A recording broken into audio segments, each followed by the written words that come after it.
Nag-abala ka pa talaga. Saan mo natutunan yan? Lalo ka pa lang gumaganda habang tinitinitingin.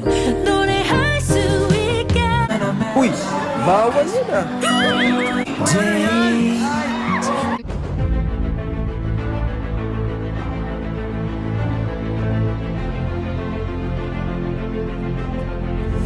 Ayun, shoutout guys. Muli po, welcome sa ating YouTube channel. Ito po si Kuya Julay, ang inyong katugang, ang inyong kalingap na muling babati po sa inyo ng magandang araw, magandang gabi. Saang sulok man po tayo ng mundo naroroon. At sa araw na ito, meron tayo panibagong vlog. Pag-usapan po natin yung patungkol po sa magkambal na nag-trending, si Edwin at saka po si Edward. At sa pagkakataong ito, i-highlight po natin yung masasabi nating pampagood vibes dahil meron po silang kanya-kanyang partners na ngayon. Yung isa po ay kay Marian at yung isa naman po ay kay Pau. Ano ba mga kabayan natin? Pag-usapan po natin, meron nga bang chemistry yung mag-partner dito mga kabayan po natin? Nagugustuhan ho ba ng ating mga viewers? Po pwede ho ba na mag-trending po pagdating ng panahon sa mga susunod na vlog ni Kalinga Prab? So maya-maya po ng konti yan. Pero bago po yun, konting paalala po si Kuya Julay. Baka sakaling meron pa po ditong hindi nakasubscribe sa ating YouTube channel, huwag mo natin kalimutan, Julay Paunil, tapos pakipindot lang po yung notification bell button para lagi po tayong updated sa aking mga video upload. Tapos meron po tayong Facebook page, pwede po nating i-follow po yun, pwedeng i-like at saka i-share yung ating mga upload po dyan. So maraming salamat po sa inyo. At siyempre po hindi natin nakakalimutan sina Kuya Bal Santos Matubang, Kalinga Prab, at Edna Vlogs Robel of Malalag, at saka po si Jabri Sniper. Mga lingap partners na mga kasakasamahan po natin. Suportahan din po sana natin. Maraming salamat po sa inyong lahat. Ngayon tuloy na po tayo. Pag-usapan na ho natin itong dalawang magkambal na kung saan po ay nag-trending ho sa mga vlog ni Kalinga Prab. Ito po ay walang iba kung hindi si Edwin at saka po si Edward. Siguro naman mga kabayan po natin ng mga nakaraang vlog ni Kalinga Prab, napatunayan po natin na yung Ed Pau o kaya si Edwin at saka si Pau ay tinangkilik po ng ating mga viewers. May mga vlog po tayo, may mga vlog si Kalinga Prab na kung saan ay maraming views. Ngayon po sa pagkakataong ito, dahil nga po si Edward ay pinapartner po kay Marian, at ito naman po alam natin, nung tinanong po si Edward nung minsang pagkakataon, talagang pinipili niya po si Marian na makapartner niya. So sa ngayon ho, natuloy na po yon. So may ilang mga episode na po tayo na napapanood po natin, kahit po doon sa birthday po ni Pau, na magpartner po sila, doon sa Cotillion, ano? Pero dito po, merong vlog po si Kalinga Prab na kung saan ho ay talagang magpartner po sila. So naobserbahan po natin, mukhang pwedeng mag-click po ito. Pwedeng tangkilikin po ng maraming viewers at masasabi natin na po pwedeng mag-viral. Siguro ho, panoorin po muna natin nung nagkita po sila, nagkikwento-kwentuhan. Ito po yun. Kamusta ka? Okay na naman po. Nagka-partner na tayo sa Cotillion pero hindi naman tayo ganito nagkausap. Nahiya kasi ako sa'yo. Ang tahimik mo kasi. Kasi ang ganda mo. Bolero. Hindi na. Anong ginagawa mo? Gano po, nagpapakain ng mga manok. Mga ano mo yan? Mga alaga mo? Alaga ng Lahat? Edwin nila tatay. Mahilig din ako sa magbahog ng mga ganyan. Ang dami din kasi si Papa ang ganyan sa amin. Grade, ano ka na nga? 12 po. Grade 12. Saan nag-aaral? Sa San Vicente, sa Furlan. Huwag ka na mag-po sa akin. Magkaedad lang naman tayo. Pasensya na po, di kasi ako sanay sa Tagalog. Bisaya. Okay lang yan. Masasanay ka din. Buti naman ngayon nagsasalita ka na. Nakakahiya kasi may vlog tapos di ako i-mix sa'yo. Tsaka nahiya lang talaga ako nung yung practice natin. Okay lang yan. Huwag ka mahiya. Pogi ka naman So yun po mga kababayan po natin, napansin po natin, mukhang meron, mukhang masaya yung usapan po nila.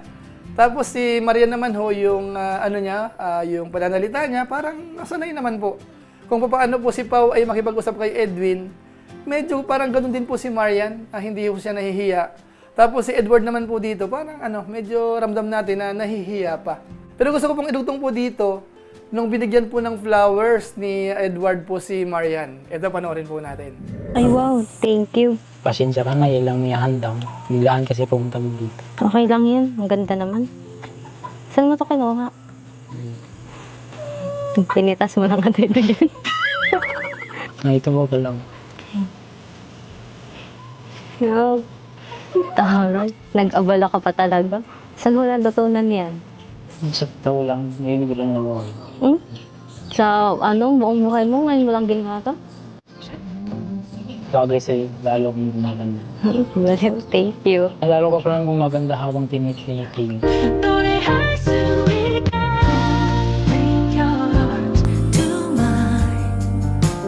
So ayan po mga kalingap, ano po sa tingin po natin? Meron ho bang spark? Masasabi po ba natin na merong chemistry? Kinikilig ho ba ang mga viewers po natin? Yun po ay pwede po natin i-comment po sa baba. Pero masasabi ko po mga kabayan natin, mukhang ano po, nakakaaliw din po silang panoorin.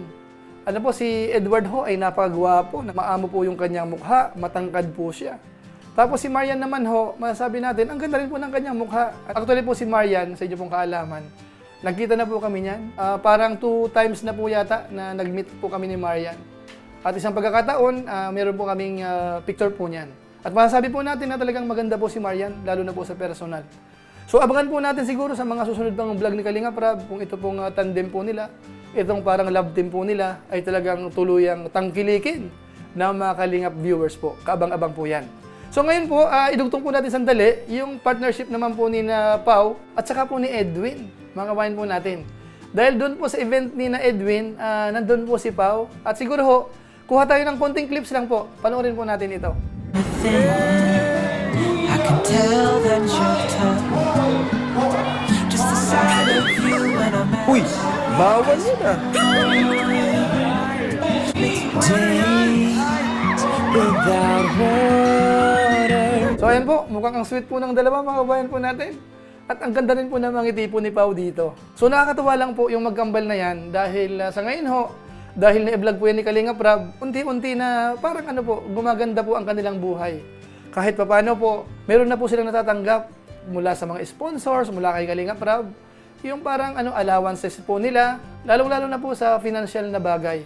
At balita nga po natin, nakakatulong na rin po sila sa magulang po nila sa probinsya. Ngayon po, isama po natin yung bigay ni Kalinga Prab po dito sa episode na ito, kina Marian at saka po kay Edward. Ito po yon. Alawas mo yan? Ayan, 5,000 para sa alawas mo. Thank you, Kuya. Thank you. Ayan. At yun naman, Edward, 5,000 din, para sa inyo ni, no? So ayan po, yan po ang Team Kalingap. Yan po si Kalingap Rab. Hindi ho mawawala yung pagtulong. Kaya nga po nasa Kalingap, lumilingap po talaga. Bagamat siyempre po sa hindi mga kasamahan natin sa Kalingap, ang tingin po nila, hindi lumilingap ang Kalingap.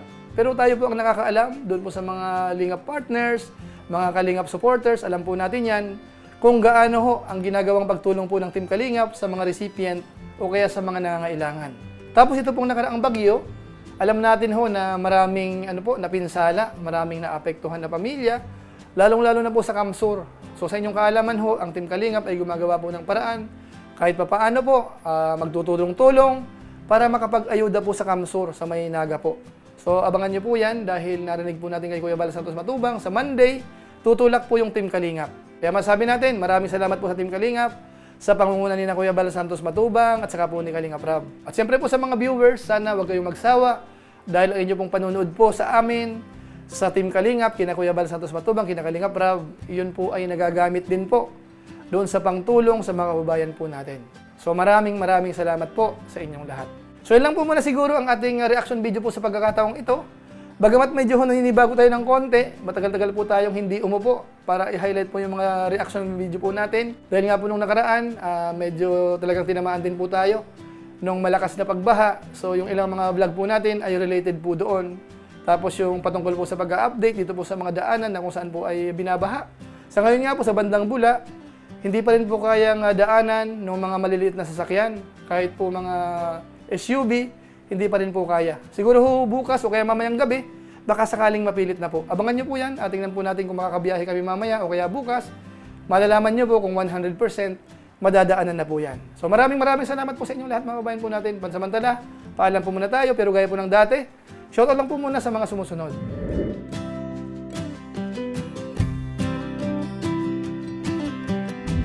Tapos maraming salamat din po sa ating mga kasaman po sa COOS, Kalingap, OFW Organic Sponsor, sa inyo pong patuloy na pagsuporta po sa mga babae program ni na Kuya Bal Santos Matubang at saka po ni Kalingap Rab.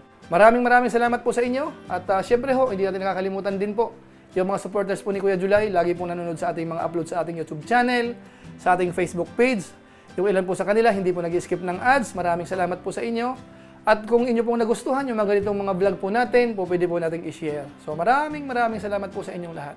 So muli, ito po si Kuya July, ang inyong katugang, ang inyong kalingap. Napansamantalang nagpapaalam po muna. Kita-kita ulit tayo sa mga susunod ko pang vlog. Maraming salamat sa inyong walang sawang pagsuporta po sa ating YouTube channel. Pagpalain nawa kayo ng Diyos, mabuhay po tayong lahat. God bless. Bye-bye!